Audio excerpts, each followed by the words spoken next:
sem os fósseis. Mas, cara, né, assim, o ponto que eu tava querendo trazer, na verdade, é o seguinte.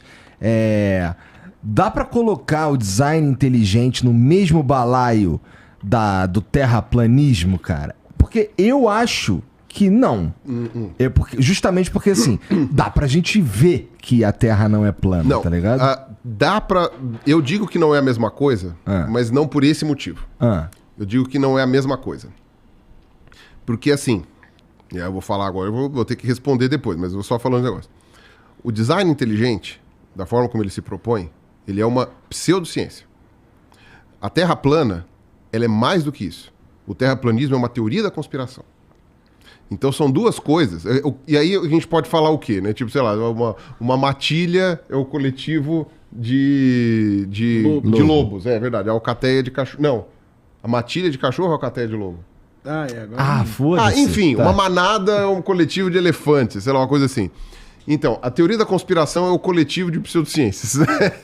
É isso então... até que eu ia falar, cara, quando eu falei lá do Stephen Curry. Nessa época, em 2015, o Curry chegou a falar: tá vendo aí que esse negócio de terra plana, o homem também não pisou na Lua. Então, o que a gente tava falando até ali embaixo, né? A teoria da conspiração, ela começa a pegar um pedacinho de cada coisa.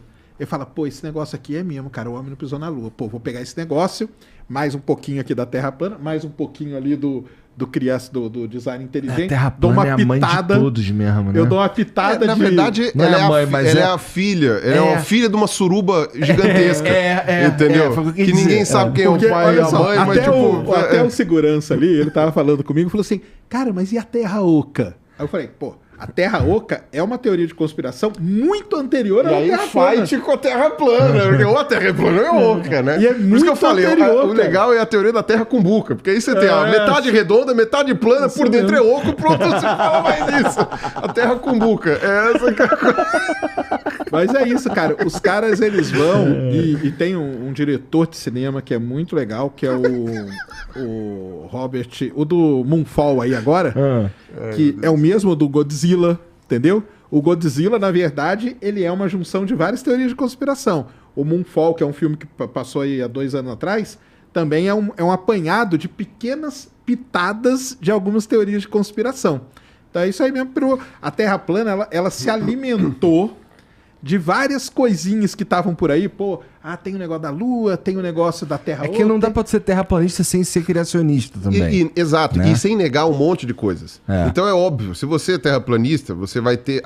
acho que todos os terraplanistas, tirando o pessoal dos ETs, mas acho que todos os terraplanistas são criacionistas bíblicos, né? Sim, porque... Essencialmente bíblicos, mas aí né? falando sério agora... Acho que muçulmano não tem, mas aí só falando sério sobre até a origem... Até porque também que se rasgue no meio, né? Porque a ciência islâmica foi uma das que mais ajudou nesse negócio, né? Então é pisar nos ancestrais, né? Mas falando sério agora, um pouco falando sério da Terra plana é foda, né? Mas falando, a origem disso aí, ela é uma origem bíblica, né? Eles vão buscar a origem na Bíblia.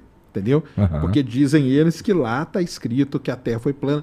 Tanto que tem toda aquela história que fala assim, por que a Terra é plana e os outros planetas são redondos? Porque, na verdade, a Terra, para eles, não é um planeta. É o reino do Criador. E por que não existe... Pô, ela é plana porque o nome é planeta, senão seria redondeta, né? Então, isso aí o pessoal usou. Ou seria globeta. Mas o que o pessoal fala é isso. Então tem essa origem, né, muito calcada no negócio da Bíblia. Aí o pessoal fala, mas você tá falando que... Não, cara, eu não tô falando que você, que acredita na Bíblia, é terraplanista, não. Não, eu tô falando que eles foram buscar... Exato. Por que eles buscam isso?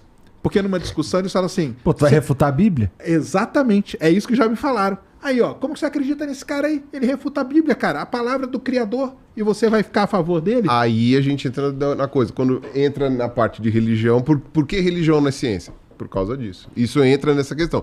Você não questiona mais. A partir daquele momento, você fala, não tenho o que argumentar. Você está dando uma resposta... do ponto de vista sociológico, né, o termo correto é uma resposta mágica. É um pensamento mágico. Eu não tenho como... É intangível, já não é mais assunto da ciência. Então... Aí volta lá no negócio da pseudociência. Por que tu disse que o design inteligente é pseudociência? O que é pseudociência, então? Então, o que acontece? como você falou, a Terra plana, ela junta um monte de coisas. Por quê? Porque você já é criacionista bíblico, obviamente vai negar a mudança climática, obviamente vai negar que o homem foi à Lua, obviamente vai negar, sei lá, enfim, uma série de outras coisas, né? A gravidade, coisas assim. Você não lê livro, porque o livro está querendo te fazer sua cabeça. Tem os eles aí, que ninguém sabe quem é, aí que precisam esconder esse negócio de Exato. você. Aí começa toda uma conspiração gigante. Que liga esse negócio. A teoria da conspiração, né? Aquilo que eu brinco, né? São pequenas verdades unidas por grandes mentiras, né? Então você pega uma outra coisinha da realidade que te convém e vai juntando. E para isso você vai acumulando coisas, né? Não, o Olavo fazia isso direto, né? O Olavo, ele era um teórico da conspiração muito bom, né? Nesse sentido, né? Que ele juntava um monte de ideia maluca. Agora, a pseudociência não. A pseudociência é uma coisa muito mais simples, né? É uma unidade muito mais coisa. A gente pode dizer, então, que a pseudociência é um ser unicelular. A teoria da conspiração virou multicelular. A pseudociência há algumas discussões filosóficas sobre definição de pseudociência, inclusive isso daí eu estava lendo há alguns meses atrás. Mas, basicamente, para isso você tem que dizer o que é ciência. O que é a ciência? Como a ciência funciona, né? E, basicamente, a função da ciência é descrever o universo observável e tentar explicar como as coisas são, como as coisas funcionam e como que as coisas estão aqui, entendeu? Então, basicamente, essa é a função da ciência. A função da ciência não é dar sentido para a vida. A função da ciência não é explicar por que estamos aqui. É para explicar como estamos aqui. O porquê, aí você vai para filosofia, para religião, para política, para arte, vai para qualquer outra coisa. Agora, como estamos aqui? Óbvio que nada impede você de usar as respostas da ciência para achar as suas justificativas, né? Tanto é que, bom, eu sou ateu, então eu tenho esse negócio. Mas quando você vê a função da ciência é essa, é descrever o mundo material, como nós conhecemos. Aí fala, mas muita gente no passado que começou a ciência eram pessoas religiosas. Mas é lógico. Primeiro porque você não tinha não ter religião naquela época, né? Começa por aí. Segundo, porque não necessariamente são antagonistas. Como eu estava dizendo, são coisas diferentes, são realidades diferentes, né? E terceiro, justamente isso é que é o mais interessante. Mesmo eles sendo religiosos, eles trabalharam com meios materiais. Então, o Pasteur, o pessoal fala, não, o Pasteur era religioso. Tudo bem, mas o experimento que ele fez não foi religioso.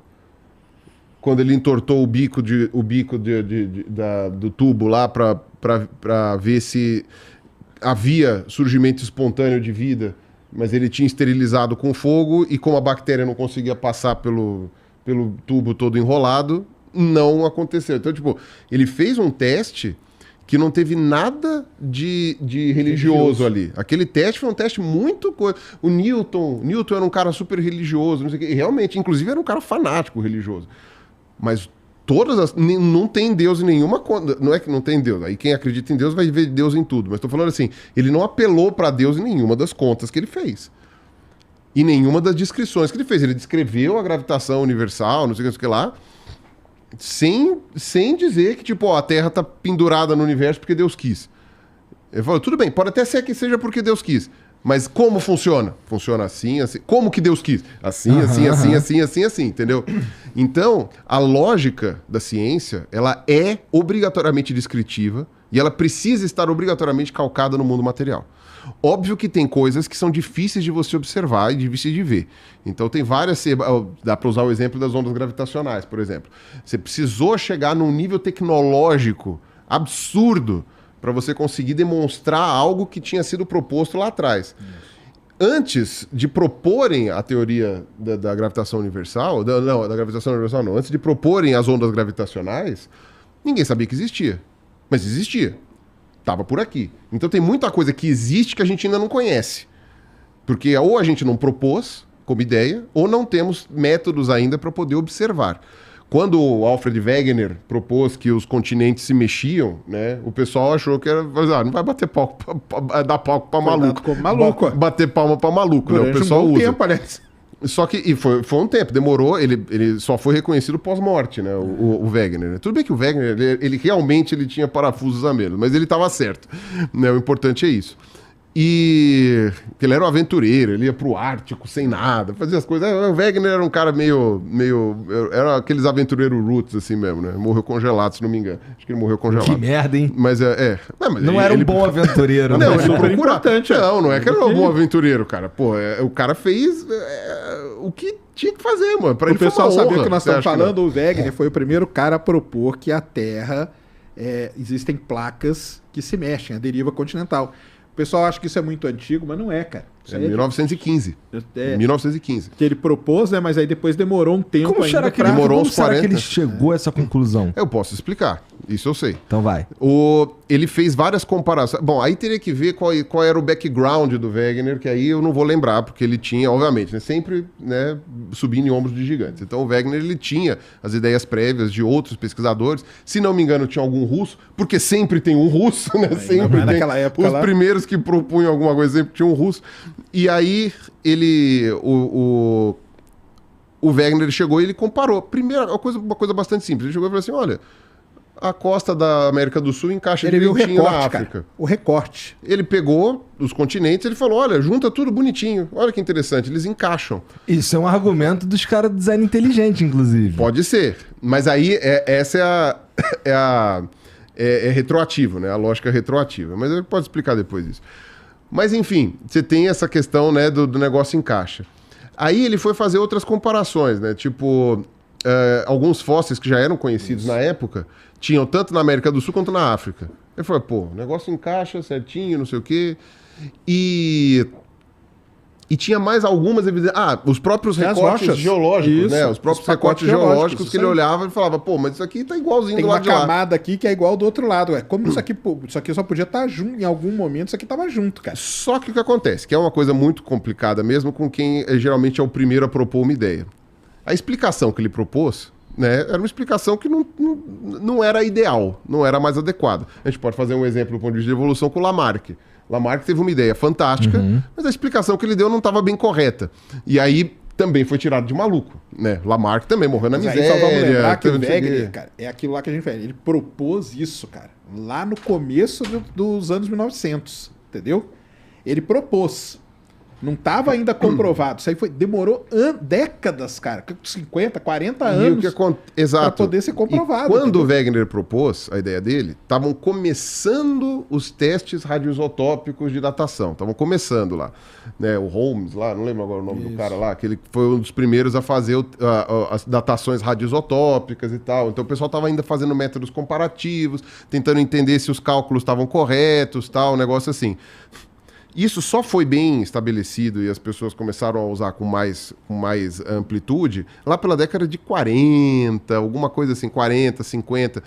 E assim, quando foram pegar a ideia do Wegener, não tinha ainda o método de explicação disso. Então, por isso que ele era considerado um doido. Quando o pessoal começou a fazer as datações radioisotópicas, tinha mais justificativas para entender... Para você entender quando uma rocha era mais nova que a outra. Os caras fizeram a datação do fundo do Atlântico e eles foram vendo que quanto mais para longe do meio, você tem a cordilheira do meio do Atlântico, aqui a rocha é nova, quanto mais você vai chegando perto dos continentes da África e da América do Sul, a rocha vai ficando velha. É certinho, assim. Você vê, tipo, o pessoal faz a coleta submarina, vai lá, pega... E é simétrico ainda. E é simétrico, exatamente. Aí vão fazer pelo resto do mundo. Fizeram pro resto do mundo, também deu isso. Mas ainda não tem uma explicação muito correta, porque tinha a ver também com a descrição do interior da Terra, do manto. Aí viu que não é exatamente que a Terra desliza, os continentes deslizam como se fosse na água, né? Como se estivesse colocando uma tábua na água, porque não se comporta como líquido embaixo, né? Você tem uma coisa com extrema pressão, não sei o quê, mas é justamente por causa disso daí, de extrusão de material do subsolo por um lado, que empurra automaticamente o negócio para o outro. E aí de um lado colide e do outro afasta. Então não é exatamente... Aí o pessoal mudou a ideia de deriva continental para tectônica de placas, que aí é a ideia do Wegener, que estava correto, com uma explicação muito mais refinada com os dados que a gente adquiriu depois. E no caso da evolução foi a mesma coisa. Você teve propostas evolutivas antes, você teve até na Grécia Antiga algumas propostas, teve árabes também. Mas do tempo recente, a primeira proposta evolutiva mais séria foi com o Lamarck. Ele propôs uma ideia que estava correta, com explicações e alguns ruídos que realmente estavam muito esquisitos, mas era o que dava para o Lamarck fazer na época, né? E aí, décadas depois, foram propostos mecanismos mais refinados para explicar aquela verdade que o Lamarck estava observando. E é interessante, porque no caso não era só o Lamarck depois que observou aquilo. Vários outros observaram e falaram, putz, cara, mas uma espécie vira outra, velho. Não tem como explicar isso de outro jeito. Uma espécie vira outra.